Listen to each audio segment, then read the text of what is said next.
দেখেন, আমাদের যে পররাষ্ট্রমন্ত্রী ভারতে ভিজিট করছে, এটা অফিসিয়াল ভিজিট না। তিনি বৈঠক করেছেন আনঅফিসিয়ালি। এখন হিডেন কি কি আলোচনা করছে আমরা জানি না, তবে ওখানে শেখ হাসিনাকে প্রত্যার্পণের অনুরোধ জানিয়েছে। এটা অফিসিয়ালি চাওয়া হয়নি। চুক্তিতে যেটা আছে 2-3টে ধারা আছে। ভারতে যদি এখন শেখ হাসিনাকে ফেরত না দিতে চায়, নতুন করে ভারতীয় একটা মামলা দিয়ে বিচার শুরু করলো, আপনি আর আনতে পারবেন না। হাসিনা ভারতে গেছে, তাকে তো অনুপ্রবেশকারী হিসেবে যদি ওখানে বিচার শুরু করে, তাহলে ওই বিচার শেষ না হওয়া পর্যন্ত তাকে আনতে পারবে না।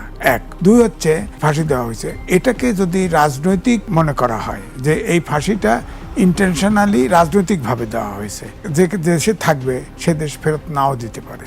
আরেকটাতে আছে রাজনৈতিক বলা হবে না যদি হত্যা, গুম, খুন ইত্যাদি ইত্যাদি হয়। শেখ হাসিনা এবং সাবেক স্বরাষ্ট্রমন্ত্রী তারা হুকুমের আসামি, এখানে বিচার হয়েছে। তারা তো নিজেরা খুন করে নাই, নিজেরা সন্ত্রাস করে নাই, তারা নির্দেশদাতা, তার মানে সে খুন করে নাই, সুতরাং তারে ফাঁসি দিলাকা।